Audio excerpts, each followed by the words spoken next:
There's a simple thought process that comes from the Eastern tradition, and maybe a lot of the New Age thought, which is just like awareness cures all.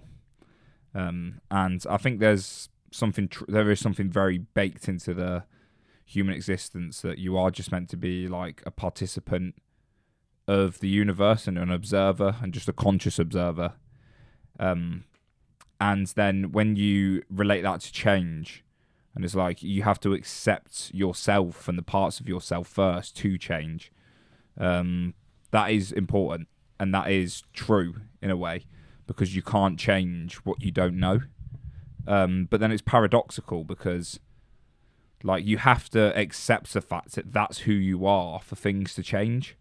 But that wanting to change goes against who you are. So acceptance, what the idea of it is, very paradoxical, and it's very tricky.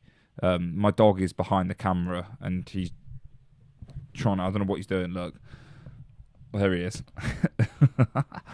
So acceptance is paradoxical, and a lot of people think by just being aware of things in a way, they think that they can just move on. So say for like you've got social anxiety, it's like I'm aware of my social anxiety, but that never changes the social anxiety. That doesn't stop the social anxiety.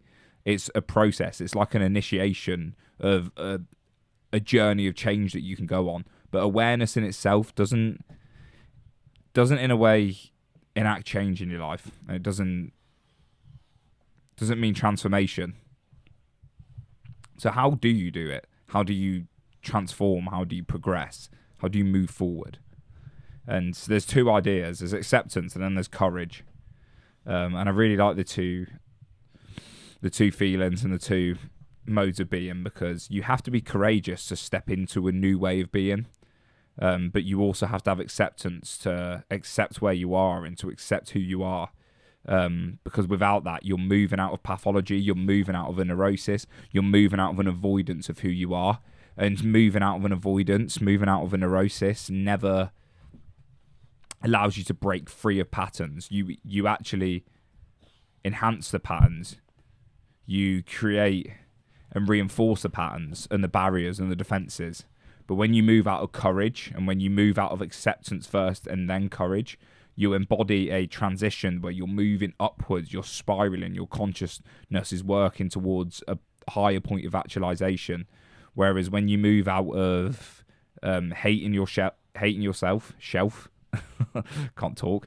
When you move out of hating yourself or desperation or like this desire to change because you don't like who you are, because you can't accept who you are, then you reinforce the neurosis, you reinforce the pathology, and then you get lost in a lot of self-improvements. If you look at the self-improvement space, a lot of it is like they use the discipline and the idea of like use your conscious will to like create a new you, and a lot of it's out of shame, and you never get anywhere moving out of shame. Moving out of shame never works for people, and it's what reinforces the pathologies and the neuroses. And you can see this with diet, for example. Diet's always a really interesting like facet of life, because when you try to like get healthy and you go, I'm going to get healthy because I'm 15 stone overweight and I hate myself and I hate the way I look, and then you feel like you're fighting against your true nature because something in you is pulling you towards self-destruction. It's pulling you towards eating the junk food. And you're like, no, I'm going to go to the gym and I'm going to create this new identity. I'm going to go to the gym 6 times a week and eat perfectly clean. And that just never happens. It never works, because you come out of a place of shame. You come from a place of neurosis. And then what happens then is, guys, my dog is just like proper attacking this duck on me. Look, I'll show you on the video. There it is. And he's just, anytime I don't play with him, he just comes up to me and bashes this duck into my knee. But yeah, you can't come from a place of shame, because it just reinforces the pathology. And then the pathology or the neurosis or the problem you have, the barriers or defenses, they just come out in a different context. If you repress and try to consciously change with a will, then it just comes out in another way, and it comes out in another part of your life. And then you end up just fighting and putting out fires all the time, and you're fighting against your nature.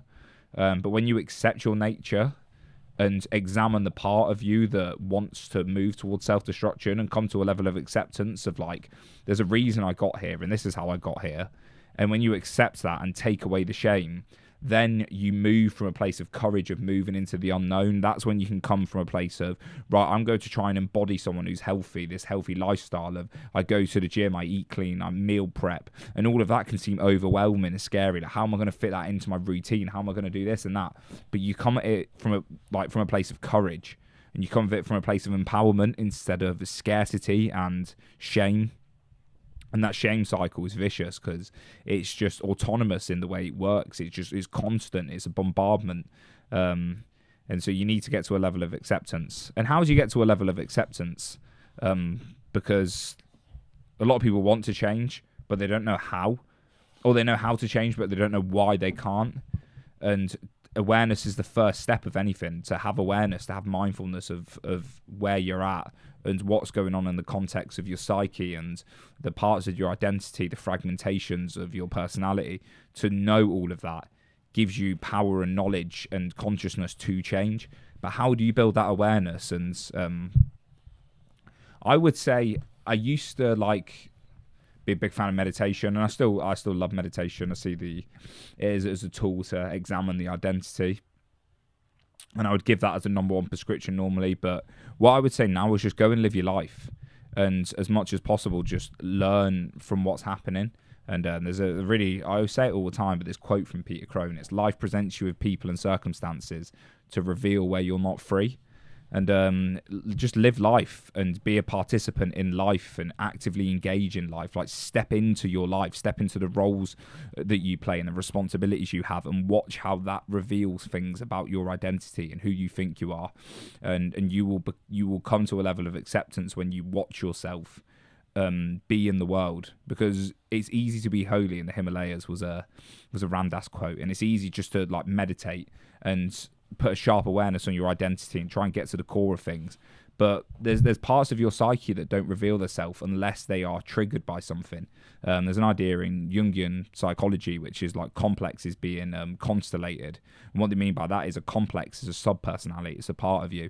And it only really gets, when they get constellated, that means that they get energy and they embody themselves in the personality to take over your consciousness, and they only do that because something has triggered them. They've related to something in the external world. If you're not putting yourself out in the external world, you're not triggering parts of your psyche for you to even observe them. So if you just secluded yourself up in the mountains and you never went out and lived life, like, how are you going to be able to examine the parts of you that are embedded in you from childhood, or that have embedded in you from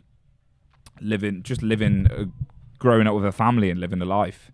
And so you need to be out in the world and just go and live your life, people, with like really simple advice.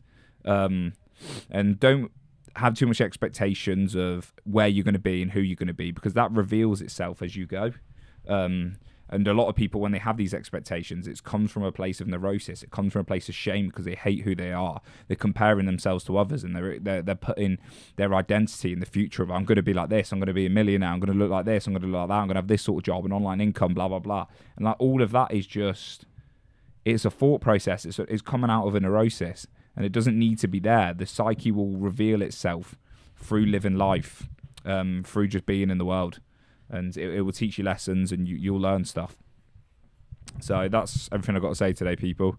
Hope that was an interesting one. I felt really tired before recording this and really fatigued, but I've seemed like I've got a bit of energy back. It's because I love doing this. I love talking about the depths of the psyche and life and trying to figure it out. It's fascinating. So thank you very much for listening, people, and I'll see you all in the next video.